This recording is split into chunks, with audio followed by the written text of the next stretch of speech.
diciendo en esta mañana, si alguien quiere, o decíamos entre otras cosas, que si los discípulos luego de 3 años y medio de estar al lado del Señor, vaya que si eran buenos testigos.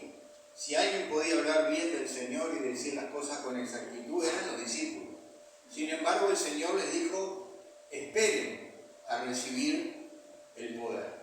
Entonces, estuvimos enfatizando en eso, estuvimos enfatizando en poder recibir la capacidad, poder recibir el amor de Dios en nuestras vidas para poder enfrentar y solucionar situaciones que de otra forma no se podrían solucionar, pero lo que la Biblia llama a un gran listado en Gálatas 5:22, no lo vamos a leer, allí hay 9, en otras versiones hay 12, ¿verdad? Comparan con Romanos y agregan algunos.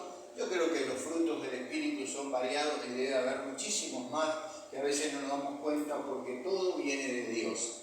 Entonces, es imprescindible que en ese poder, para servir a Dios, para agradar a Dios, pero también para enfrentar nuestro diario vivir.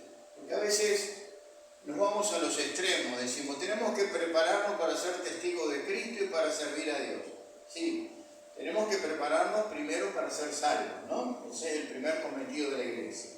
Pero para poder llegar a ser salvos necesitamos ciertas características divinas que nos ayudan a ¿qué? A perseverar, a mantenernos, a ser confiables, la humildad, la sencillez, bueno, cosas que en la Biblia se denominan como una gran lista de los frutos del Espíritu Santo. Y los extremos son hacia el otro lado, o sea, no solo tenemos que cuidar nuestra salvación, no solo tenemos que servir al Señor, sino también tenemos que luchar y enfrentar contra, como decíamos el domingo pasado, nuestro principal enemigo, que es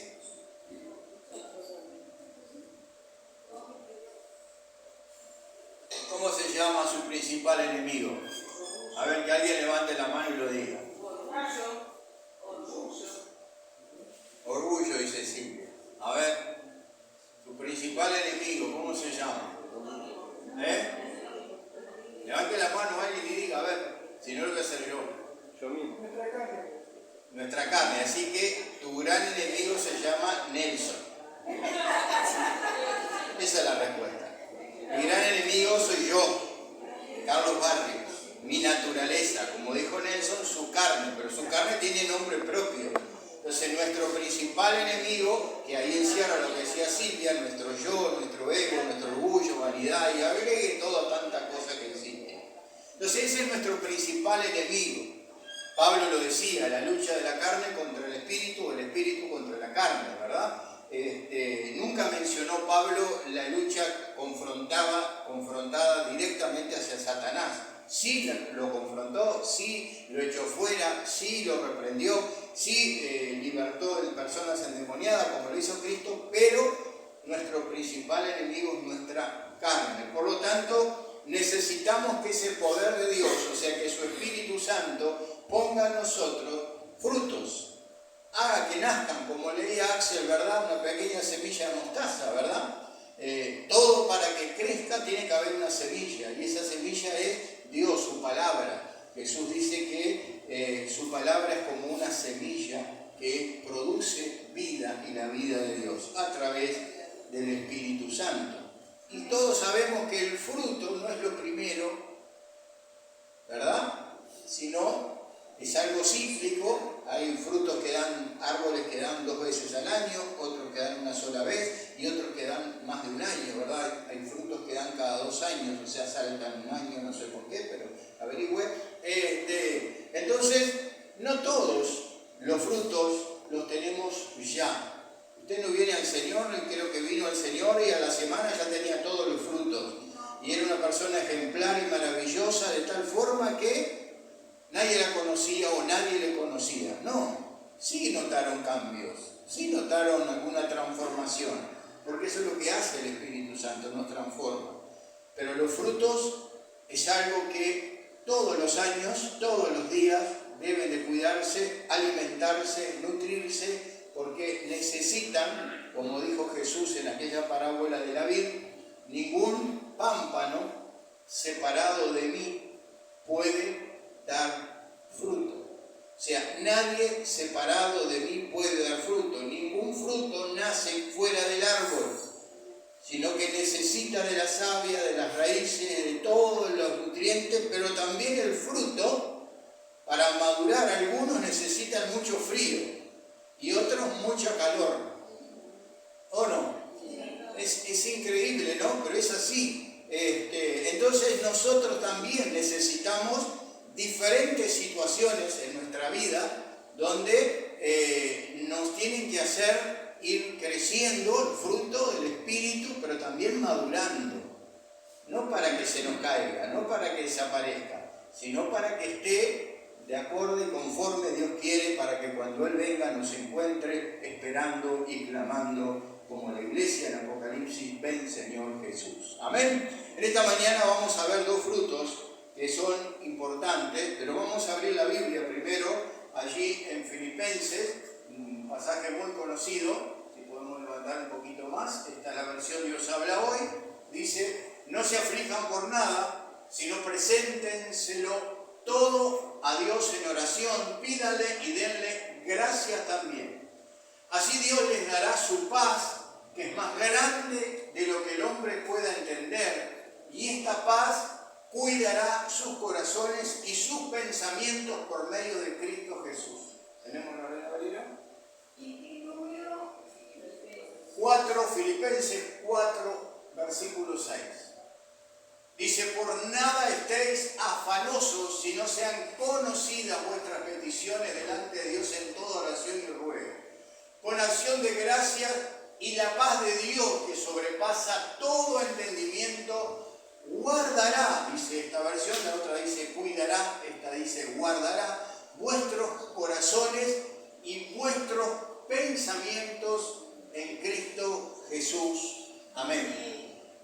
Obviamente que hay un fruto que está descrito en este pasaje, y es, ¿cuál? Paz, ¿verdad? La paz de Dios, la paz de Dios. Ahora, usted imagínese los discípulos, la iglesia primitiva, el Pentecostés, la llenura del Espíritu Santo, sorprendidos con todo lo que habían recibido, y salen fuera y se encuentran con una multitud que los acusaba que estaban ebrios y borrachos. ¿No? Imagínese Pedro, el Pedro impulsivo. ¿Qué decís vos? Vení para acá. El Pedro que negó al Señor. Pero ese Pedro, lleno del Espíritu Santo, estaba lleno, inundado con paz. Y la paz no solo tiene que ver con, lo vamos a ver más adelante, la paz no solo tiene que ver con la parte de calma, la parte de tranquilidad, la parte de evitar guerra, silencio, sino que tiene que ver también con la seguridad que tenemos en Dios. Porque, ¿qué pasa? Cuando usted y yo venimos a Cristo, dice que fuimos justificados por la fe ante Dios y hemos recibido paz. Paz interior, paz que nos inunda de tal manera que pase lo que pase a nuestro alrededor, parece que vivimos en otro planeta. Paz que mientras otros se desesperan y corren y salen y no tienen hacia dónde ir y no saben qué hacer, usted tiene tranquilidad, tiene seguridad, tiene confianza en Dios. La paz trasciende las circunstancias, la paz de Dios va más allá. Por eso Pedro, cuando sale, ¿verdad?, lleno del Espíritu Santo y lleno de los frutos del Señor, además de paz, Dios le dio la capacidad de poder dar un mensaje que, si usted lo analiza, hermano, no se puede creer que un hombre con muy poca letra, un hombre que no era analfabeto, dice la Biblia, pero era un hombre con pocas palabras y un hombre que tenía serios problemas en su relacionamiento con las personas, ¿verdad? Era un poco violento, no vamos a cargarle todo a Pedro, pero era una persona ruda, dice la Biblia, dura, era una persona que no era fácil poder relacionarse con Pedro. Sin embargo, Pedro, al salir lleno del Espíritu Santo y seguramente con los frutos del Espíritu, No empezó a enfrentarlos en su naturaleza y decirle, ¿qué decís vos? ¿Cómo vamos a estar borrachos? No, varones, sepan ustedes, con una lectura compartió allí un mensaje evangelístico, el Cristo que ustedes crucificaron, que mataron, el Señor lo levantó, lo resucitó para ser Señor, y además tienen que arrepentirse de sus pecados. Allí en ese mensaje corto, sencillo, pero que está la esencia del Evangelio, habla de la gran comisión para salvar a las personas, ¿verdad? Reconocer su condición, reconocer lo que han hecho, aceptar a Cristo, allí recibir el perdón del Señor y saber que ese Cristo un día que murió, resucitó, también viene a buscarnos. En esas simples, parece sencillas palabras está la esencia del Evangelio, que a veces, como lo sabemos, no nos detenemos a meditar. Así que allí habla de que dice, nada por nada estéis afanosos, bajamos un poquito, al revés, subimos entonces. Por nada estemos, siempre tenemos en ¿cómo es? Siempre no. ¿Cómo es que dice cuando contraponemos en eso? ¿No? Para mí bajar, para vos subir, no sé cuándo. Para nada estéis afanosos, y en la Reina Valera, y el Dios habla hoy decía, no se aflijan por nada. ¿Se puede vivir sin afligirse por nada? ¿Se puede estar hoy en día sin tener afán, ansiedades por algo?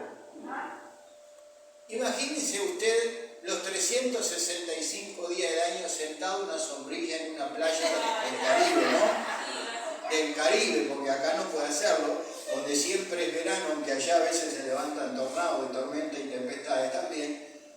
Usted se ve los 365 días del año así sentado, qué hermoso. Usted diría, qué hermoso sería. Yo creo que al final se aburriría.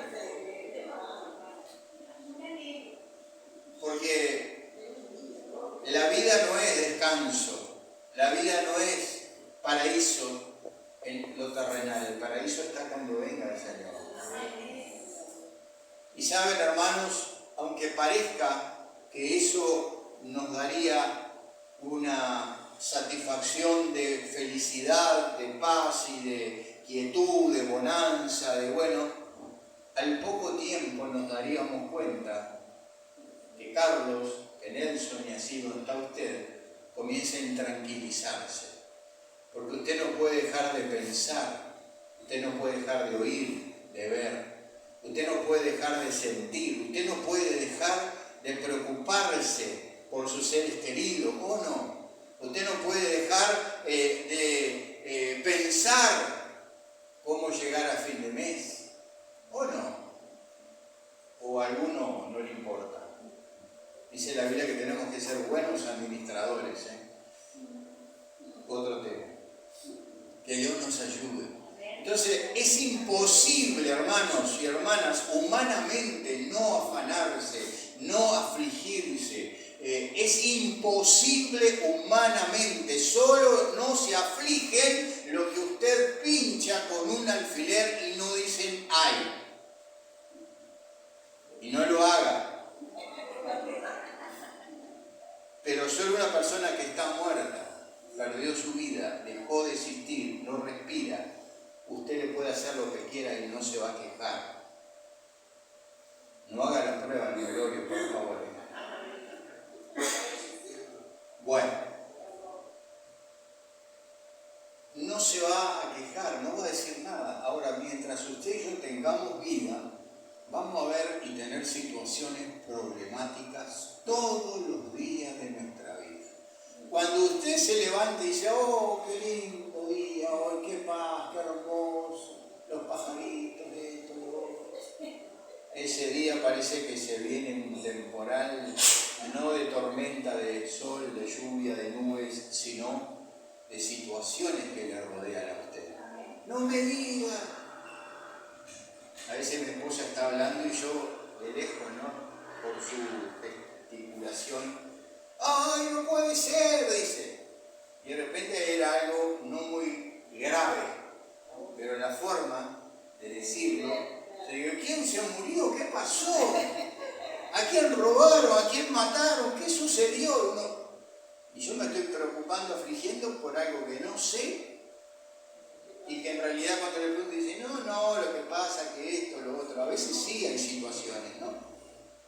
Y a veces hay personas que están hablando, ajá, sí, y están contando que le robaron, que le chocaron el auto, que, bueno, qué pena.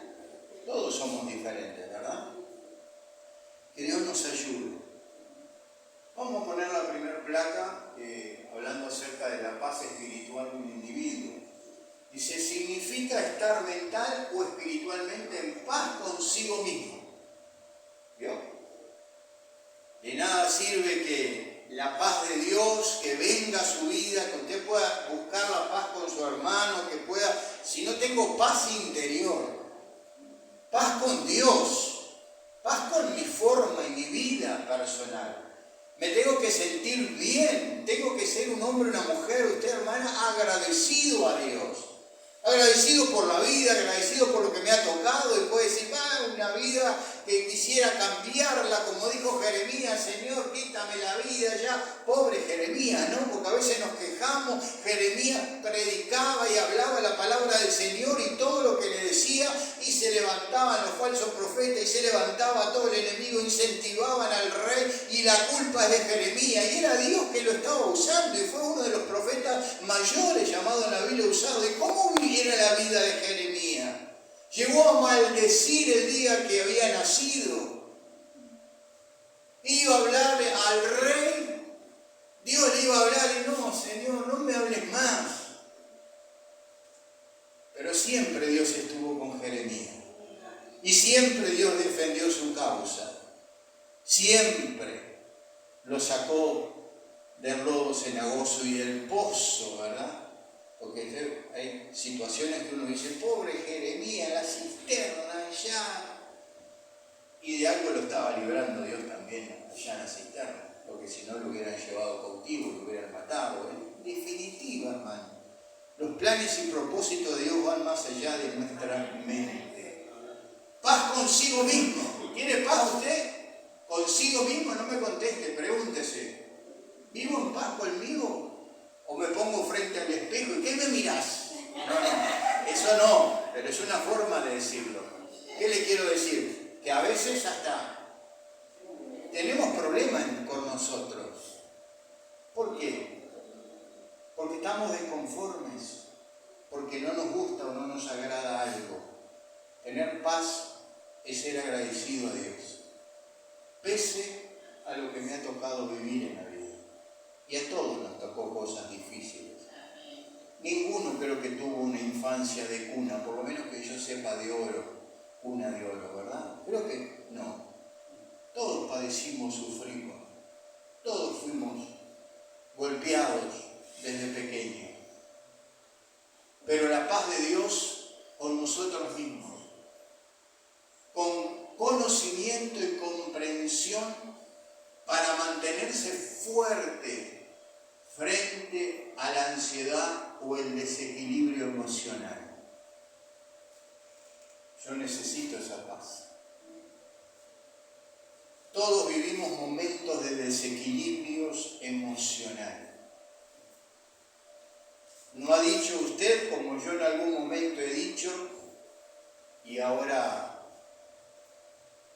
se está usando y lo vemos a veces que en la televisión lo dicen diferentes actores y gente que hace y que está mucho tiempo trabajando en diferentes programas? Dice, tengo una crisis existencial. Está de moda la crisis existencial. Y todos la sufrimos. Y todos la padecemos. Dice, no, pastor, yo no, desde el día que me entregué al Señor, no tuve más crisis existencial. Como dije, Jeremías tuvo una crisis existencial. Moisés tuvo una crisis existencial. No, Señor, no, ¿para qué me trajiste acá? ¿Para qué nos sacaste? Josué con el famoso manto, ¿verdad? Señor, pero hemos hecho todo bien y ahora, ¿Por qué? Ah, Josué, tú hiciste todo bien, pero en el pueblo hay alguien que robó y que hizo lo que se agradó y por consecuencia. Entonces, llegó a ciertas situaciones donde nos encontramos en un desequilibrio emocional. Este pasaje, que no lo leímos porque si no se nos hace muy extenso, comienza diciendo: regocíjense en el Señor siempre, alégrense, gócense, en que es otro fruto del Espíritu. Pero es muy difícil reírse y gozarse siempre en la vida, por todo y en todo momento y en toda ocasión. Tenemos crisis emocionales todos, donde a veces no nos damos cuenta y formamos o se forma en nosotros un desequilibrio. Subimos o bajamos, como le guste, hacia arriba. Comprensión para mantenerse fuerte frente a la ansiedad o al desequilibrio emocional. ¿Seguimos? Estar en paz es muy saludable para el individuo y se asocia con la felicidad. La felicidad tiene que ver con la saciedad, satisfacción, la llenura, como diciendo yo siempre, que escuché esa frase cuando era adolescente, me quedó grabada. Es un niño después de tomar el biberón, su bebé, antes llora, luego lo toma, hace una sonrisita con los labios, en los brazos de su madre y se duerme. Está satisfecho, está feliz, recibió lo que quería. Ese es el concepto mayor para mí de la felicidad, la saciedad interior. No solo hablando de la parte física, sino todo, ¿verdad? Emocional, la alegría, el amor, el afecto de haber sido abrazado por su mamá, y bueno, todo lo que encierra eso. Pero dice aquí que esa paz guardará, la Reina Valera, no sé cuál de las dos, una habla de guardar y otra habla de cuidar. Me gusta el guardar, dice al final en el versículo: así Dios le dará su paz, que es más grande de lo que el hombre puede entender, y esta paz cuidará, dice Dios habló hoy, y la Reina Valera: guardará su corazón y sus pensamientos por medio de Cristo Jesús. Imagínense que su mente, su corazón tiene una puerta que se abre y se cierra, ¿no? Porque así funcionamos los seres humanos. Recibimos algo que no nos agrada y nos cerramos. Nos agrada algo y nos abrimos.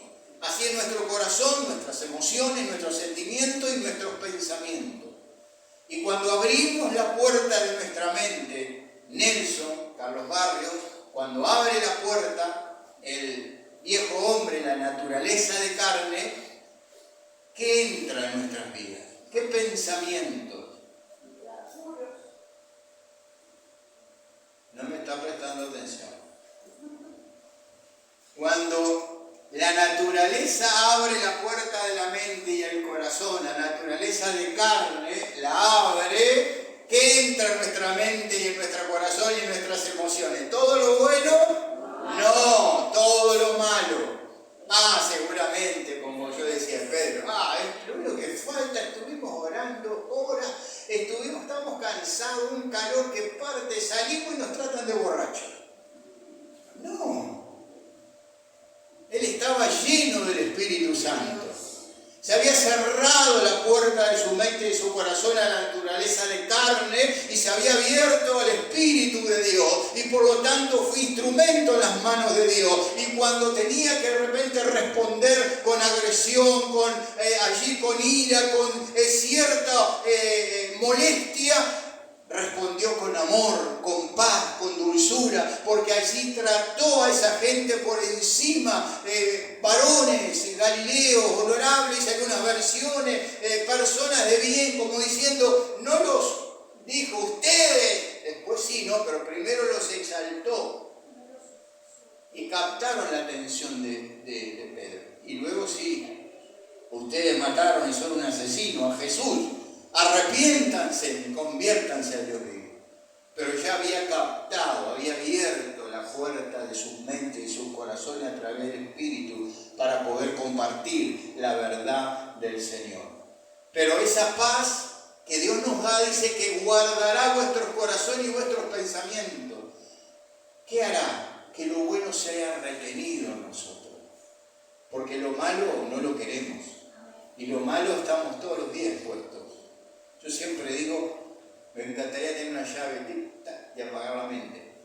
Pero todavía nunca he encontrado, capaz con la tecnología artificial habría que pensar, programarse para que se encienda, porque mi esposa va a decir, quédate apagado durante un tiempo. Que Dios nos ayude, hermano. Pero no hay momento que a usted le gustaría dejar de pensar. Si tuviera una llavecita, no la apagaría de vez en cuando y diría, no quiero pensar nada, quiero estar en absoluta paz y tranquilidad. Bueno, Dios puede hacerlo a través de su presencia, a través de su Espíritu Santo. Por eso decía, pongan toda vuestra ansiedad, echen sus cargas, sus problemas sobre mí, porque yo tengo cuidado de vosotros. Y esto último que dice acá, aunque no está detallado, esto es un fruto del Espíritu, que vamos a mirarlo, el último en esta mañana, que tiene que ver con la palabra, la otra gráfica, templanza. El último, hablamos del tercero, la paz, y el último, que es el 9 en el orden allí, en la Reina Valera habla de dominio propio. O al revés, no, en la Reina Valera habla de templanza. En Dios habla hoy, habla de dominio propio. Son sinónimos. La gran diferencia, que el dominio propio es muy utilizado a nivel natural, cuando uno habla de lo que se denomina el autocontrol, como diciendo, yo puedo controlarme.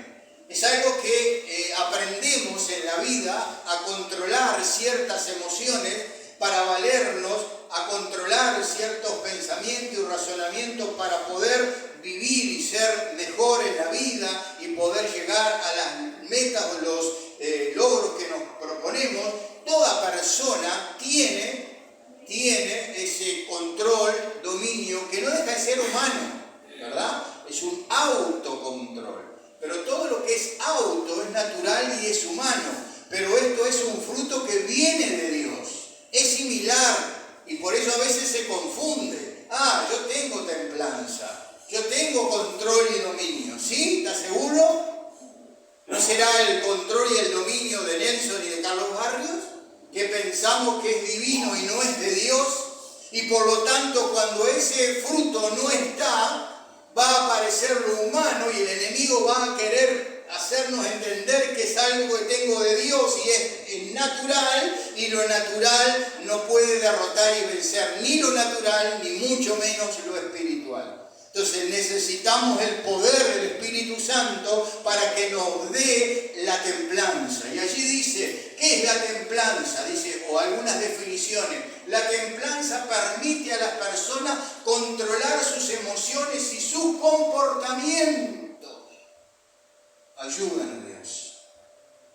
¿Te acuerdas cuando éramos niños y la maestra mandaba una esquelita? A veces la maestra cometía el error de dárnosla a nosotros y nunca llegaba a nuestros padres. Se lo digo ahora después de muchos años. Pero sí en unas reuniones o cuando podía. ¿Cómo se comporta mi hijo?, decían nuestros padres. Bueno, tengo que hablar. Comportamiento. Emociones y comportamientos. Necesitamos la templanza para que regule nuestras emociones y comportamientos. ¿Se acuerda cuando David, en un salmo, qué es lo que es un salmo? Si no es, si alguien lo sabe me corrige, dice, ¿por qué andaré yo enlutado por la opresión del enemigo? ¿Se acuerda de ese salmo, ese pasaje? ¿Por qué andaré yo enlutado por la opresión del enemigo? ¿Qué estaba declarando?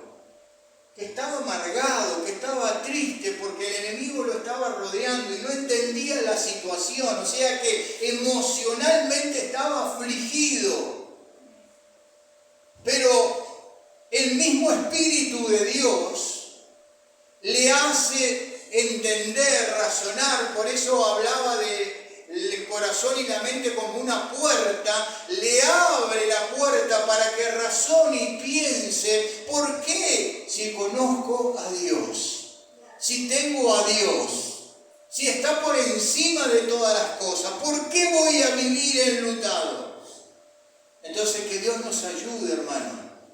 Como digo muchas veces, no podemos evitar que los pájaros vuelen alrededor de nuestra cabeza. Están constantemente. Algunos más rápido y otros menos, pero están siempre. Lo que no podemos dejar es que, como los mosquitos, nos piquen.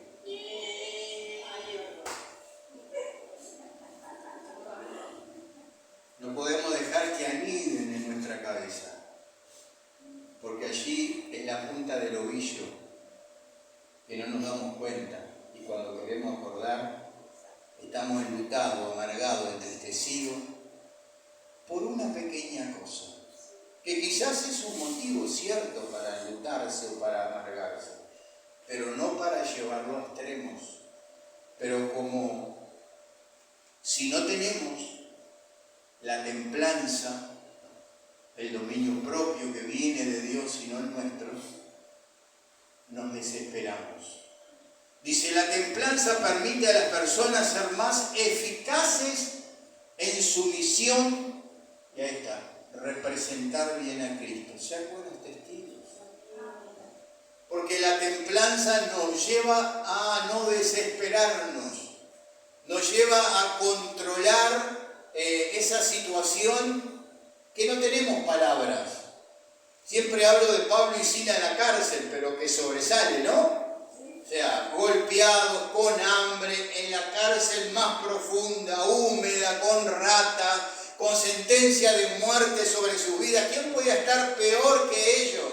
¿Y qué hicieron? Predicaron el Evangelio, hablaron del Señor, hablaron de la verdad de Cristo.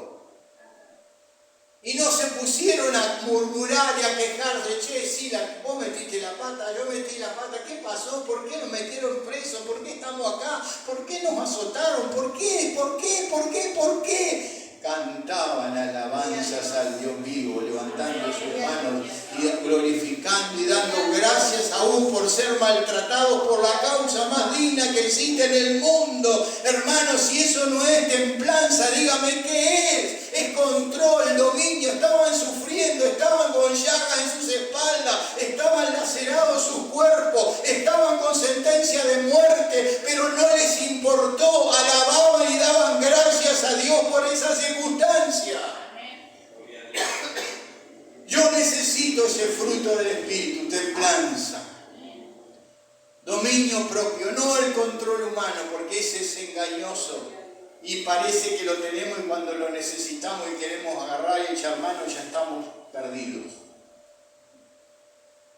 No, pastor, no, a mí jamás, no, pastor, yo ni, no. Al otro día está todo perdido. Porque somos así, porque humanamente todos fallamos. No hay nadie infalible, hermano, no hay nadie perfecto en esta vida.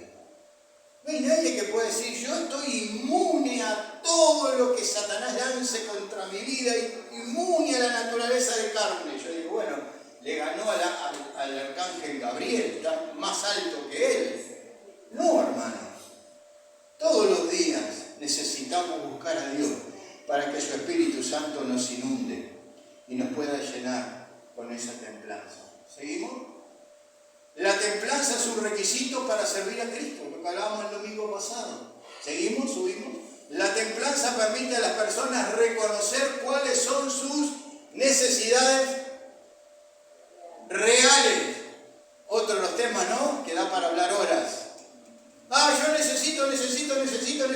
No, hagamos prioridades en una lista de 1 al 10. Lo que pasa, pastor, que usted no sabe si hoy viene el Señor, si hoy viene una palabra de Dios, si hoy viene un ángel y te dice, bueno, pedime algo. Usted no se va a rascar la cabeza y decir, ay Señor, necesito tanto que no sé lo que te voy a pedir. Pero decir, Señor, necesito esto. No, una sola cosa. Y no es como la lámpara de Aladino el Señor. Que Dios nos ayude. Necesitamos que el Espíritu Santo pueda actuar en nuestras vidas y nos pueda dar esa capacidad de también reconocer cuáles son nuestras necesidades reales. Porque algunas son irreales, porque algunas son inimaginables, inalcanzables, aunque en Dios todas las cosas son posibles. Usted no le va a decir al Señor en esta mañana orando, Señor, yo quiero que en el año 2030 poder ir a ver a Uruguay en el debut del Mundial. Creo que a nadie se le ocurriría pedir eso. No es algo malo que está pidiendo. Pero yo le pedía, Señor, cambiaría la petición, ¿no? Dame vida hasta el 2030, porque ni sabemos qué va a pasar mañana. No sabemos si va a existir el mundo, no sabemos si vamos a estar, no sabemos, estamos hablando de 5 años que pasan muy rápido, pero ¿alguien puede asegurar algo? ¿Alguien puede decir va a seguir una paz y va a seguir una estabilidad? Recuerde que dijimos al principio, y termino con esto que se me van los minutos, que este año era un año de estabilidad y lo dejamos para otro domingo. Estabilidad no existe, humanamente hablando. Lo estable es Dios. Dios es el único Dios estable. Dios es el único Dios que dictamina algo y lo hace. Pero que en esta mañana podamos pedirle al Señor que nos ayude a poder recibir esa paz, poder recibir esa templanza, poder pedirle poner sobre Él nuestras ansiedades, nuestras cargas, pero con acción de gracias también. Y eso se contrapone un poco, ¿no? Como si le voy a pedir que por algo que necesito que me saque, por algo que está mal o por algo que necesito, le voy a dar gracias. Le doy gracias porque estoy confiando y creyendo que todo viene de Él y que Él es el dueño de todas las cosas. Amén, hermano. Si son recursos económicos y materiales, vienen de Dios, ¿o no? Y si no son recursos materiales, recursos físicos, ¿no vienen de Dios? No dice, en la cruz llevé vuestras enfermedades y por sus llagas fuimos nosotros curados. Si necesito perdón, no hay nadie más misericordioso que me pueda perdonar. Entonces no existe nada de lo que pueda pedir a Dios que no también tenga que darle gracias. El no darle gracias a Dios es revelarnos a una situación y luchar con nuestro dominio propio y decir, ¿por qué me toca esto? ¿Por qué tengo que sufrir? ¿O por qué como Jeremías? Pero cuando el Espíritu de Dios viene, podemos ser como Pablo y Silas y cantar alabanzas a Dios y darle gracias. Porque la situación era similar, pero había venido el Espíritu Santo. La diferencia es que Jeremías venía el Espíritu de Dios cuando él profetizaba. No moraba el Espíritu de Dios en el Viejo Testamento. Estaba activo, pero no moraba en nosotros. Luego de Pentecostés vino y mora y está dentro de nosotros. Por eso hoy podemos alegrarnos y gozarnos en medio de las peores crisis. Por eso vamos a estar de pie en esta mañana y le vamos a dar gracias primero al Señor.